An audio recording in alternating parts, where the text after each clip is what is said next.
Well, good evening, everyone. My name is Reverend Jordan Harris. I have the privilege and opportunity to serve here at Connection as the pastor. Let me say, welcome to Connection. We are a reimagined United Methodist faith community, and we are also experiencing some difficulties with our heating system tonight. So if you could do me a favor, just take a moment and take your feet and just stomp them up and down a little bit on the ground. Now take your body, just shake it a little bit. Lean in close to somebody next to you, someone else there. Just know that indeed you are welcome here in this space and that we can warm this place up with our presence, our laughter, and this wonderful information we're going to share tonight. Amen? Amen. Amen. Can you put your hands together as we welcome City Councilor Jesse Klinging to come up and offer some words to us as well? Thank you. I'll be brief. I have to catch a bus. I have another meeting. Unfortunately, our city councilors are oftentimes very busy, but I wouldn't miss the work, this important work that you folks are doing. I'm extremely proud to see so many of you in this room tonight. I got my start in the community around issues including substance abuse, teen violence, and mental health issues myself. So I represent Ward 4, which is Mystic View, Winter Hill, and right down to Foss Park. So I am here to let you know that the entire council is extremely excited that all of you continue to do this work. And I just want to say that my door is always open as your representative for you in the city government. That if there's anything you should need, please feel free to reach out. That's what we are there for, to amplify your voices. And I hope that you have a great evening tonight. And again, just keep up this important work. We really, really appreciate what you're all doing. So thank you.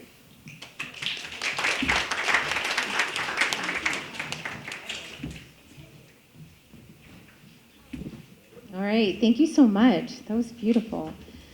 Good evening, everyone. Welcome to the Somerville Prevention's Community Game Show. Thank you all for coming out tonight to learn more about the 2019 Middle School Student Health Survey data results through this exciting event. My name is Lovely Heller-Botari, and I'm the Program Director with Somerville Cares About Prevention.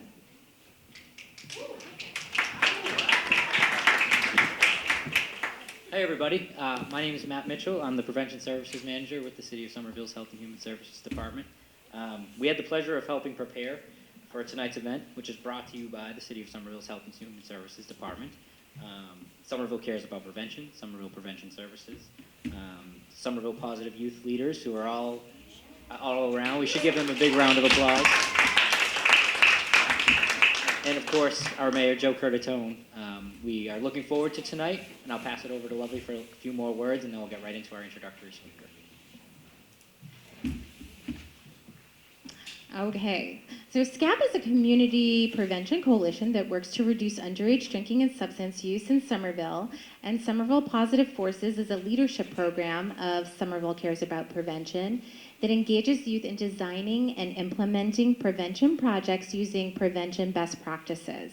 Our SPF leaders helped to create tonight's event for you, and we're so pleased that you could join us to learn about student health and share your ideas to create a healthier community for young people. Thank you, Lovely. So now, my pleasure to introduce Liz Doncaster, the Director of Student Services with the Somerville Public Schools, and she's going to give us our introductory remarks. So please give her a round of applause.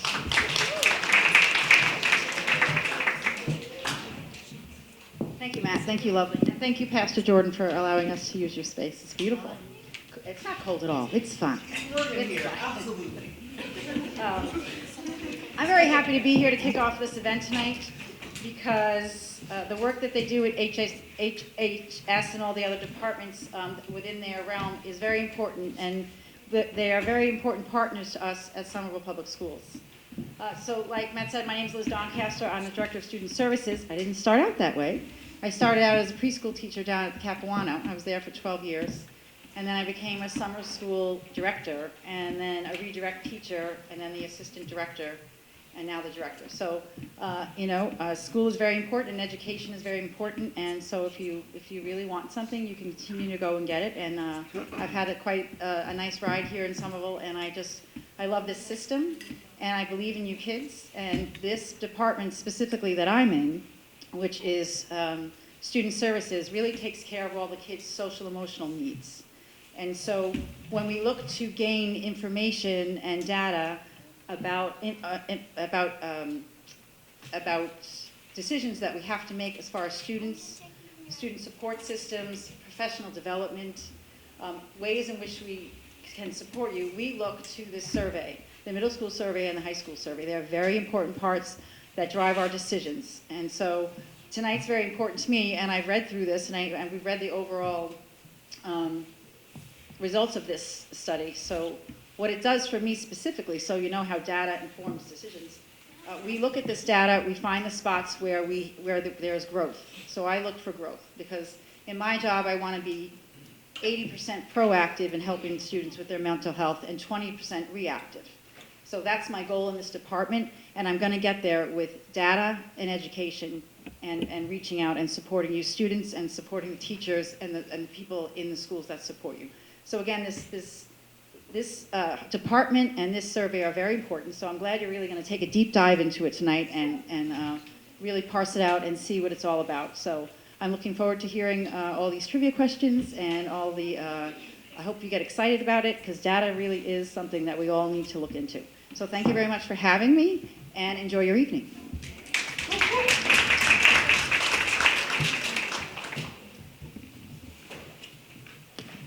So at this time, I think we're going to start our trivia portion of the event. So I'm going to welcome up the SPF youth, who are going to be the ones leading the discussion. Give them a round of applause.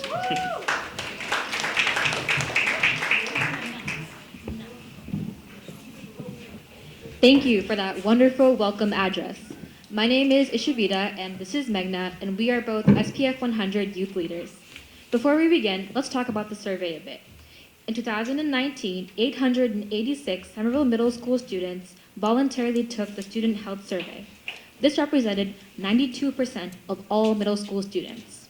The survey topics include physical health and sexuality, violence and safety, mental health, and substance use. So how do we know that these results are valid? Surveys are anonymous and voluntary. Trends show consistency across years. Data is in line with state and national data. Do some students lie? Maybe. However, the survey tool and evaluators take that into account. Some questions are asked in different ways to check for consistency. Each survey is reviewed by a data analyst for inconsistencies and frivolous answers. Students that underreport and students that overreport tend to equal each other out. Inconsistencies are taken out and are not a part of this data set. Now that you know more about the survey, let's play our student health game. You should all have a set of letters, and please raise your hand if you don't, and someone will bring you a set. To play the game, we will read questions, and you will select the answer you think is best, and hold up the letter that best corresponds to that answer. As you are playing, please quietly observe your reactions for group discussions. Following our student health game, we will have an opportunity for you to share your thoughts and ideas about student health organizations in Somerville. SCAP will share your ideas with organizations that work in each area to help inform their programming. Representatives from many of these organizations are here tonight. Please stand if you work with youth or in a health area.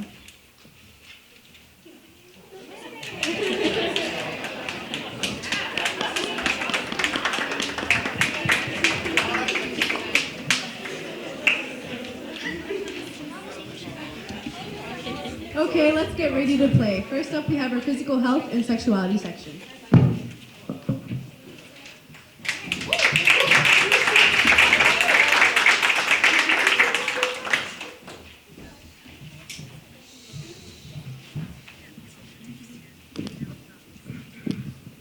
Hi, my name is Kate, and this is Brian, and we are both SPF 100 youth leaders. This section is on physical health and sexuality. During this time of adolescent development, students experience tremendous changes and have many questions about their physical and sexual health. It is important for our community to provide opportunities for youth to voice their questions and concerns in these areas. Now let's hear our first question. Percentage of students surveyed eat breakfast every day. A, 45%, B, 55%, C, 65%, and D, 75%. All right, there's a lot of B's and A's.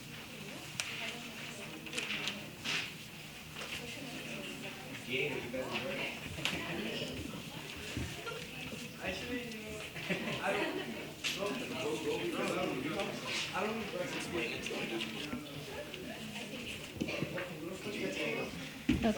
the answer is A, 45%. Eating breakfast every day is essential, especially since young people are still growing. Breakfast fuels your brain and helps you learn in school. What percentage of students surveyed? What percentage of students surveyed sleep less than 8 hours in an average school night? A, 13%, B, 23%, C, 33%, D, 43%. All right, a lot of D's.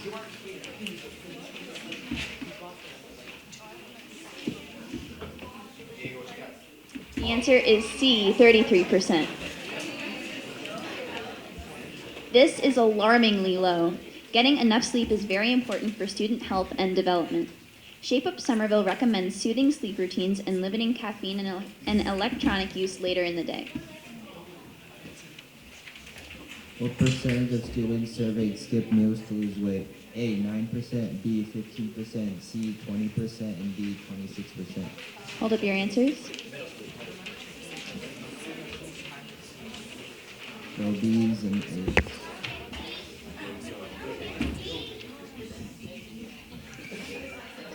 The answer is D, 26%.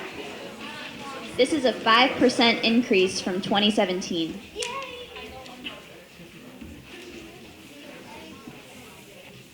What percentage of students surveyed engage in 60 minutes or more of physical activity on at least 5 of the 7 days prior to the survey? A, 38%, B, 48%, C, 58%, and D, 68%. Mostly A's and C's. The answer is B, 48%. This represents a 7% decrease from 2017, a declining trend since 2015. Families, check out the community-wide campaigning 95210 Self-Care Challenge. What percentage of students surveyed have ever been taught about AIDS or HIV infection in school? A, 50%, B, 60%, C, 70%, and D, 80%. Lots of C's and D's.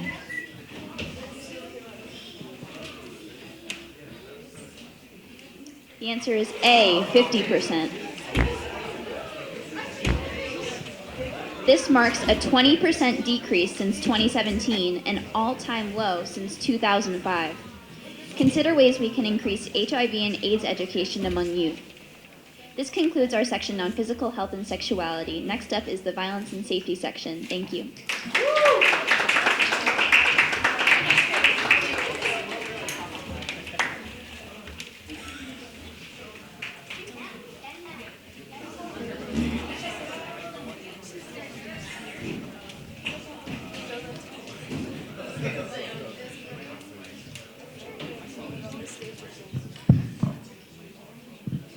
Hi, my name is Prashuna and this is Sadana, and we are both SPF youth leaders. This section is about violence and safety, including questions about bullying, harassment, and support.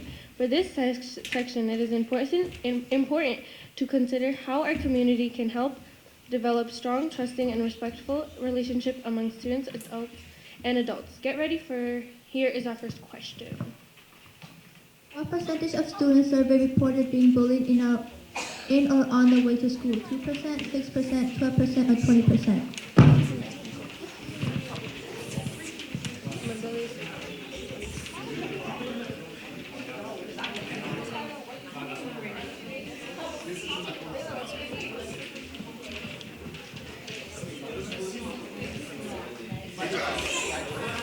The answer is C, 12%.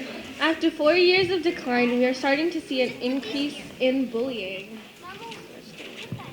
What percentage of students surveyed reported having rude sexual comments directed at them? 5%, 11%, 17%, or 25%? Most of you chose D.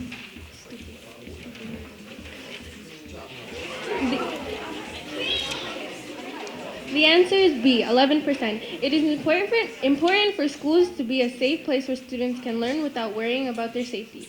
Consider what has contributed to these increases and things we can all do to help. What percentage of students surveyed who saw someone else get bullied told a teacher, a counselor, or another adult at school? 34%, 44%, 54%, and 64%.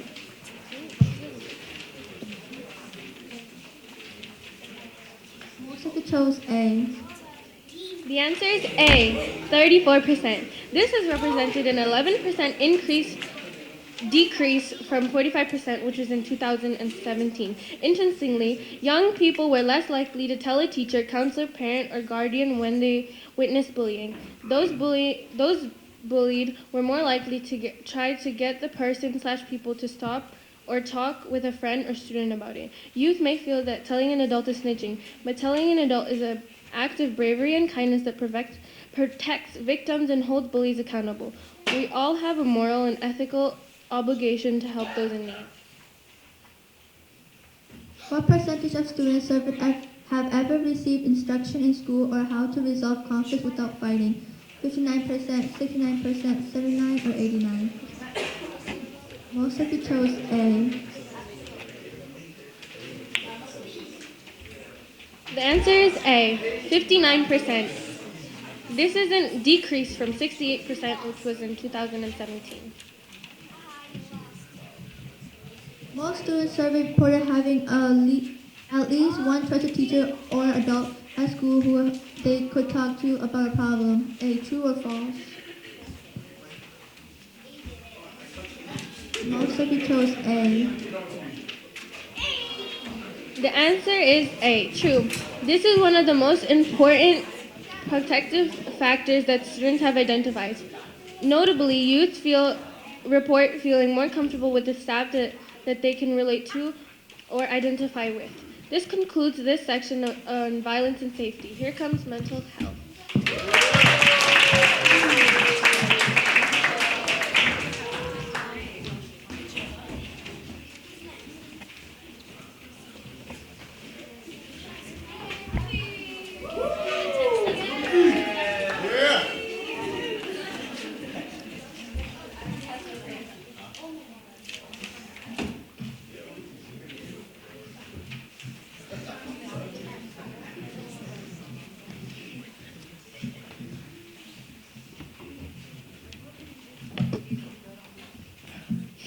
Good evening. My name is Shrey, and this is Ruthie, and we are SPF 100 youth leaders. Mental health can impact a student's overall wellness as well as engagement in risky behaviors. Students report needing more access to a variety of supports and resources, including internet-based social media, apps, etc., in addition to a responsive, caring adult. Please keep this in mind for our discussion later as we go through the following section.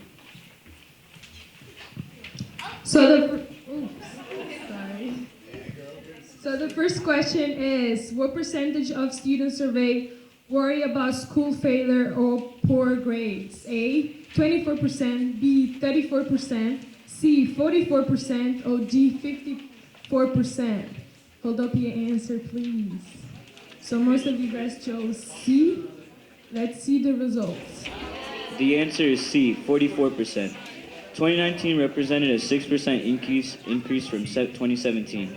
Stress and worries are risk factors for overall wellness. Therefore, it's important to consider innovative ways we can help young people succeed in school.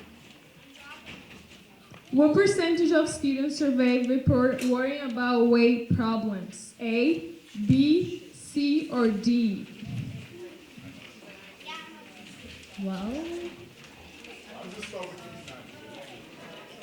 most of you guys chose B. Okay. The answer is C, 39%. Almost 40% of Somerville Middle School students surveyed are worried about their weight. Society pushes unhealthy beauty standards onto young people, which they often cannot and should not even try to meet. And it ends up having a real negative consequence for their mental health. This problem disproportionately affects girls, but lots of boys reported worrying about their weight as well. Next question. What percentage of students surveyed worry about being treated differently based on their race or ethnicity? 4% A, B 11%, C 19%, D 25%. Most of you guys chose D. Okay. The answer is B, 11%. Keeping young people safe from acts of discrimination means standing up as a community against a broader culture of racism. Which of the following responses was the highest reported stressor by student survey? A, had one or more failing grades. B, family moved. C, family member or close friend died. D, divorce or separation in family. Pull up your answer, please. Most of you guys chose C. The answer is C, family member or close friend died. How can our community help to support students during these hard times? What percentage of students surveyed experienced anxiety in the last 30 days? A, 16%, B, 26%, C, 36%, D, 46%. Most of you guys chose C. Let's see the result. The answer is B, 26%. Older students were more likely to report experiencing anxiety than younger students. What is needed to help students cope with all of the stressors in their lives? Last question of this section. What percentage of students surveyed reported seriously considering suicide? A, 3%, B, 6%, C, 9%, D, 13%.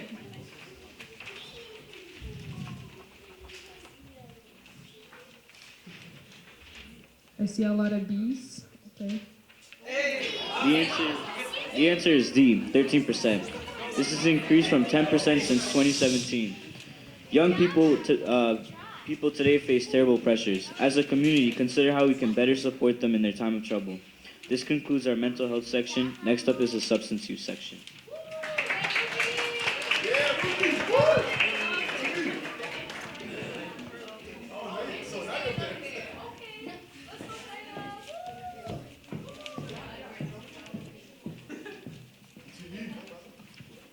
So, my name is Ruthie and this is Jada, and we are also the SPF 100 youth leaders. We'll be presenting data from the substance use section of the survey. Substance use is when an individual consumes harmful substance like alcohol, tobacco, marijuana, or other drugs, which could have a negative impact on their lives. Our program has worked hard over the last 16 years to prevent youth substance use and related issues. In this section on substance use, the survey asked students various questions about alcohol, tobacco, nicotine, marijuana, and other drug use. Lifetime use asks if a student has ever used at any time in their life, even just once.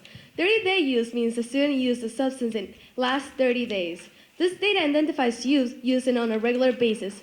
Okay, let's begin. Get your letters ready. First question. What percentage of students surveyed don't smoke cigarette? A, 88%, B, 90%, C, 95%, D, 99%. I see a lot of D's and A's. Let's see the results. D, 99%. Data shows the prevalence of cigarettes use fell from 5% in 2007 to 1% in 2019. This is a decline of 4% in 10 years. Some of the youth are making healthier decisions in prevention works. Next question. What percent of students surveyed don't use electronic vapor products? A, B, C, or D? A lot of A's, B's. Okay. The answer is C, 97%. While still low, this shows that e-cigarettes use more than double in 2 years. Somerville Prevention and SPF Youth are working hard on this topic, particularly with strong policies and awareness campaigns. Last month, Massachusetts became the first state in the country to pass flavor bans, including menthol, mint, and wintergreen. Over a year ago, the Somerville Board of Health led the way by restricting these flavors to 21 plus stores, including tobacco-flavored e-cigarettes products. Awesome. What percentage of students surveyed don't drink alcohol? A, 76%, B, 84%, C, 90%, D, 96%. Read the question again if you need to, and hold up your answer, please. Most of you guys choose D, please. Okay. The answer is D, 96%. This is up from 2009. Now, 96 survey don't drink. This is due to the hard work of many organizations here tonight, including SPF. SPF works to promote positive social norms like our Most Don't campaign. This campaign aims to correct misperceptions that everyone does it, because the fact is the most don't. What percent of students surveyed don't use marijuana? A, 87%, B, 93%, C, 97%, D, 100%. Hold up the answers. C's. I see a lot of C's. The answer is C, 97%. Well, this is an encouraging trend. We have a moral and ethical responsibility to increase education and awareness about the harms connected to marijuana and vaping for youth, and reduce exposure to marijuana, alcohol, and tobacco at home and in the community. Consider how you can help. Next question. What was the most common way that students surveyed go alcohol? A, taken from their parents or guardian without their knowledge. B, buying from liquor store. C, parent guardian bought it or gave it to them. D, adult other than parent guardian gave it to them. Hold up your answers. Ace. The answer is A, taking it from their parents, guardians without their knowledge. Parents, please consider keeping alcohol and other harmful drugs out of the home or locked up to prevent easy access.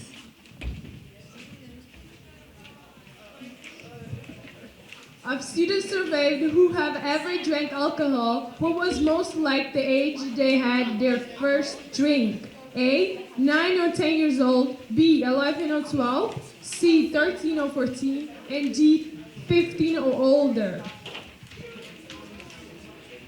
Well, most of you guys chose B. Let's see.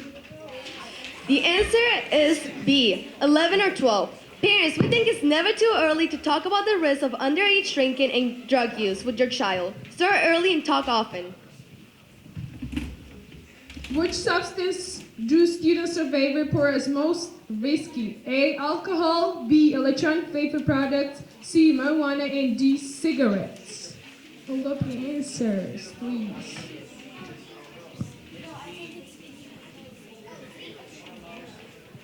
Well, most of you guys chose D. The answer is D, cigarettes. Youth survey reported marijuana, vaping, and alcohol use as less risky than cigarette use. When you perceive less risk, they're more likely to use a substance. While all these substances are now legal, it doesn't mean they're safe, especially for youth since the brain continues to develop until the age of 25 to 26. Help others understand that legal does not equal safe. What percentage of students surveyed reported talking with their parents or other family adult about the risk involved with the drug use? A, B, C, or D? Which one do you think? Well, a lot of mixed answers. The answer is D, 55%. While receiving instruction in school has dramatically increased, communication with parents and other family adults about the risk of substance use has remained low. To help caregivers have these conversations early, effectively, and often, Somerville Prevention created the Prevention Ambassadors Program. This partnership with the school-based family and community liaisons looks to give caregivers tools to talk with their children to prevent substance use. Connect with your school prevention ambassadors today. What percentage of students surveyed report receiving instruction in school about the risk involved with smoking and other tobacco use? 5%, 68%, 75%, or 82%? Hold up your answers, please. A lot of C's. D.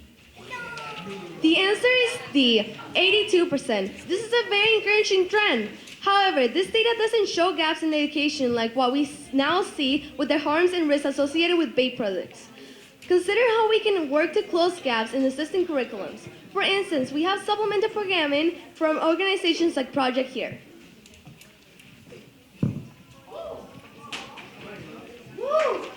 Thank you. That was the last section. This concludes our student health game. We hope you have better understanding of Somerville Middle School student health, behaviors, and issues we must address. Please celebrate and share all the positive choices students are making with the support of our community and leaders like you here tonight. And give yourself a big round of applause. You did a great job playing. We hope you had some fun. Now, we will turn it over to Lovely and Matt to begin the World Cafe discussion, to share your hopes and ideas to promote student wellness at home, in our school, and in our community. So thank you very much.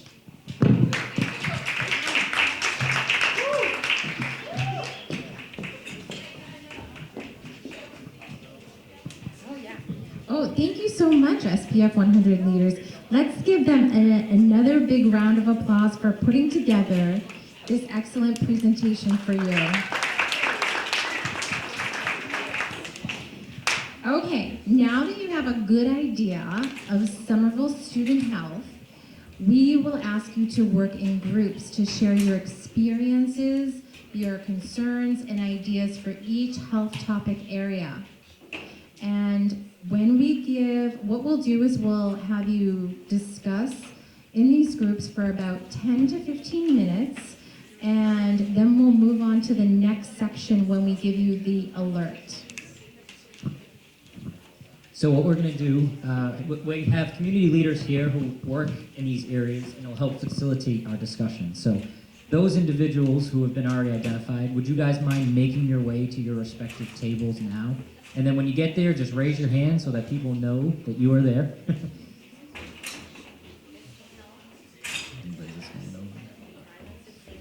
So over here on the left side, we have physical and sexual health. So we have Liz and Lisa, who are going to be facilitating that conversation. And then in the back left-hand corner, we have the violence and safety group, which Jen and Danny will be facilitating. Mental health is back here in the back right-hand corner. Lucy and Sarah will be your main facilitators there. And then substance use is up here in the front, and Kira and Bonnie will be your main facilitators there. So what we're gonna do is have the first 3 rows on this side start here at the physical and sexual health section. Don't go yet, don't go yet. The back 3 rows on this side are gonna start with the violence and safety section. The back 3 over here are gonna start with the mental health, and then the front 3 are gonna start in substance use. You're gonna have about 10 to 15 minutes. I'll keep track of the time, and then what happens is at the end of that 10 to 15 minutes, you're gonna rotate clockwise. So we're gonna basically a big circle, okay? Does anybody have any questions before I tell you to go? All right, go to your tables.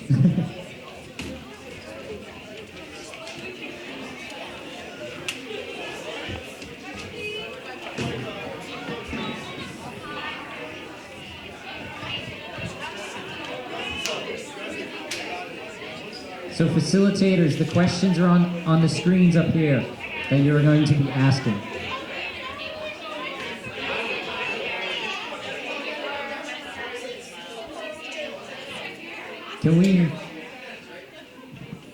Can we get some more people up here in the left-hand corner? Seems like there's not as many. Can some people move over here to the left?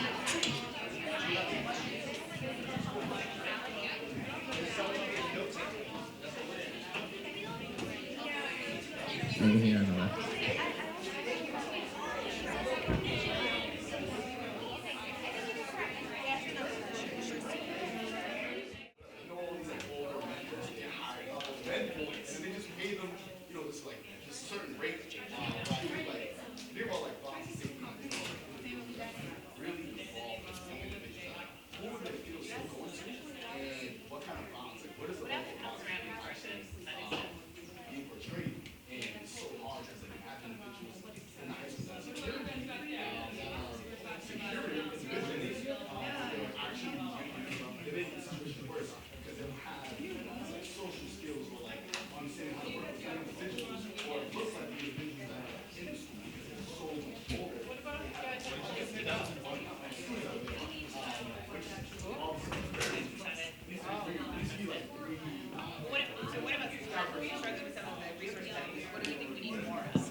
So if you could, please make your way back to your seats. We're going to start the share back portion of the event.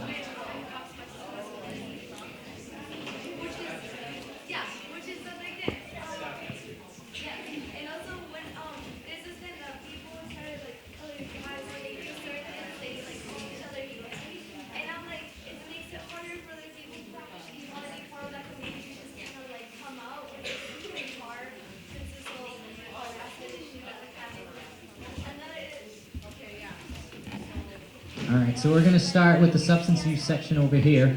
If you guys could pick a couple things that came up most often and just share it back with us, I can give you guys the mic. Hello, can everyone hear me? Okay. So we, over here in the substance use section, obviously the big focus kind of our topic of conversation was vaping and all the different issues related to that. So actually, no, pretty much everything was vaping. So we've come up with a couple of different highlighted ideas in terms of what we can do to add some more treatment resources or to maybe improve what we already have that's existing. Definitely some of the things that we talked about a lot today was just increasing the number of people available for students and youth to talk to, more substance abuse clinicians, but also just like more people who are able to have conversations, whether that's your parent, your teacher, the health teacher, your school nurse, but just getting more people out there who can be available for that type of conversation. And also more anonymous help, and also maybe even some sort of like anonymous reporting system in place for the schools, just because a lot of what's happening right now is happening in bathrooms, it's happening in like these kind of out of sight places, and trying to figure out, hey, I want to, get this to kind of change, but how do I do it without like directly maybe confronting someone? Because that's not always a very comfortable thing to do. So trying to figure out things we can do with that. And I guess last but not least, because I know we have to move on here, is definitely trying to do a lot more with social media and trying to get both, maybe maybe influencers involved, or trying to get influencers to be a little bit more aware about the impact of basically their advertisement of these products and how that impacts youth in terms of the youth who buy. Trying to get maybe some sort of like reporting functions again on some of these social media apps. And basically just trying to use social media in more of an education and prevention way versus like a, hey, buy me type of way. So I think that's us. Thank you, guys. Come on over to the mental health section. Here you go. Hi. So our groups, mostly under the current issues, talked a lot about just stigma that still exists in kind of various forms and how it's kind of evolved over time and in different communities. A lot was talked about the pressures that are put on kids and stress and how that impacts mental health. And then we also talked about how mental health looks different from person to person, and so kids don't always fit into boxes or may not always think that they're impacted by something because it doesn't look like how it's being described, but that it can really vary. We talked about the resources that were available. There were a lot of great coping skills that were made, or how people kind of individually manage their own mental health, and then some of the community resources and the counselors at school. And that led into the discussion that there are not enough counselors in school, that often kids are waiting to see their counselors, or they're not available, or there's multiple people in the office, so that's definitely a need.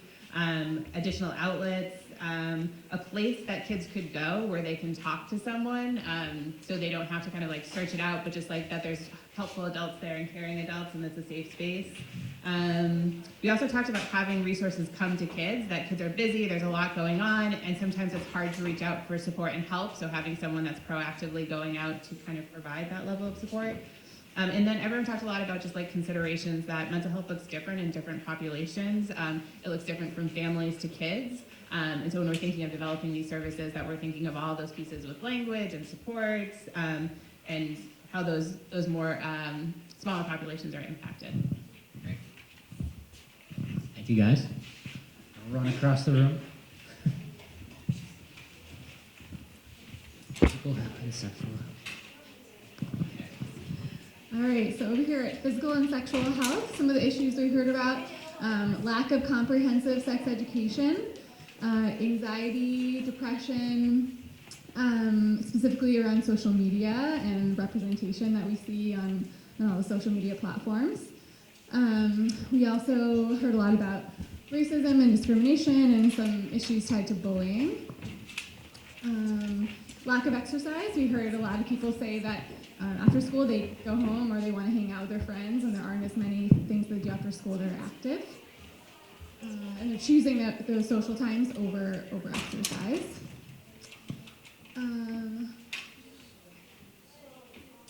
And then in terms of resources, I would say the main topic we heard about was that the sex education that people are receiving is not comprehensive, it's not answering enough of their questions, and there aren't necessarily people they can go to in the school setting where they could ask those questions.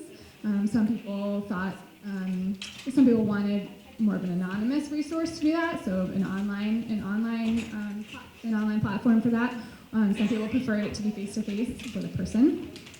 There's definitely a need for some sort of gathering place for people to be active, to engage in sports or physical activity or even arts and music, places where they could get those resources, reach out to trusted adults.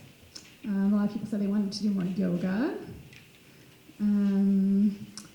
People also talked about building relationships and what that looks like, how to have a healthy relationship versus a toxic relationship. And of course, we also heard a lot about peer pressure related to sexual health. Thank you, guys. And last but not least, violence and safety. Some current issues that we talked about were bullying on social media, social issues, and teaching youth the different forms. Teach about the harassment looks like, work with teachers about culture, respect, and education, team effort, school and home, disconnect at home / social media, work on an escape plan for emergencies, support from community, mentorship programs, get more teens involved in internships. Resources needed are practice drills for violence support systems, youth center. Current resources that we have is self-defense, need one for everybody. Feeling unsafe with the police. Security guards at the high school need to be trained, plus tension build up at high school. Peer pressure, we have is vaping. Counselor other students, teen empowerment, teen clinic. Educating families, not just kids / some teachers are not accepting of differences, and cyberbullying very big. A screenshot of text and can't trust anybody. Great, thank you guys. Can you give everybody a big round of applause for your efforts tonight? So again, thank you guys for sharing. Everybody's voice matters, and this is just one part of getting everybody's voice heard. At the end of this event, Love is going to say a few words here to wrap up the event, but I just want to thank you guys all for coming out. Yes, on behalf of Somerville Cares About Prevention, Somerville Positive Forces, and the Somerville Office of Prevention, Health and Human Services, and the City of Somerville, we want to thank you all for attending this event this evening. We know your ideas will help us all create a healthier community for young people, and please be sure to fill out an evaluation to share your ideas to help us make this event better in the future. Again, give yourselves a big round of applause and thank you for being here.